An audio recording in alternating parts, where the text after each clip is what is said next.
কুমিল্লায় পুলিশের গাড়ি ভাঙচুর করেছেন কোটা বিরোধী আন্দোলনকারী শিক্ষার্থীরা। এ সময় পুলিশের এক এএসপি সহ 2 পুলিশ সদস্যকে অবরুদ্ধ করে রাখা হয়। মঙ্গলবার বিকেল 4টার দিকে ঢাকা চট্টগ্রাম মহাসড়কের কুমিল্লা কোটবাড়ি এলাকায় এই ঘটনা ঘটে।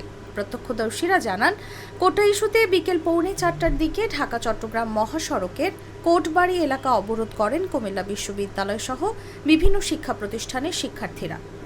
খবর পেয়ে কুমিল্লা সদর দক্ষিণ মডেল থানা পুলিশ ও কুমিল্লার অতিরিক্ত পুলিশ সুপার কামরান হোসেন সেখানে যান। এ সময় আন্দোলনকারীরা সদর দক্ষিণ মডেল থানার ভারপ্রাপ্ত কর্মকর্তা মোহাম্মদ আলমগীর ভূঁইয়ার ব্যবহৃত গাড়ি লক্ষ্য করে ইটপাটকেল নিক্ষেপ করে। এক পর্যায়ে গাড়িটি ভাঙচুর করা হয়। এ সময় পাশের একটি ভবনে অবস্থান নেন অতিরিক্ত পুলিশ সুপার কামরান হোসেন। পরে ওই ভবনে তাকে সহ 2 পুলিশ সদস্যকে অবরুদ্ধ করে রাখা হয়। এ বিষয়ে কুমিল্লার অতিরিক্ত পুলিশ সুপার নাজমুল হাসান বলেন, শিক্ষার্থীরা বিনা উস্কানিতে পুলিশের উপর ইটপাটকেল নিক্ষেপ ও পুলিশের একটি গাড়ি ভাঙচুর করেন।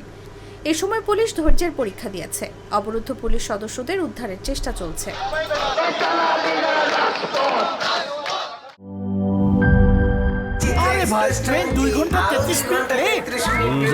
3 ঘন্টা 33 মিনিট। শোনেন, আপনি একটা ডিস্টার্ব।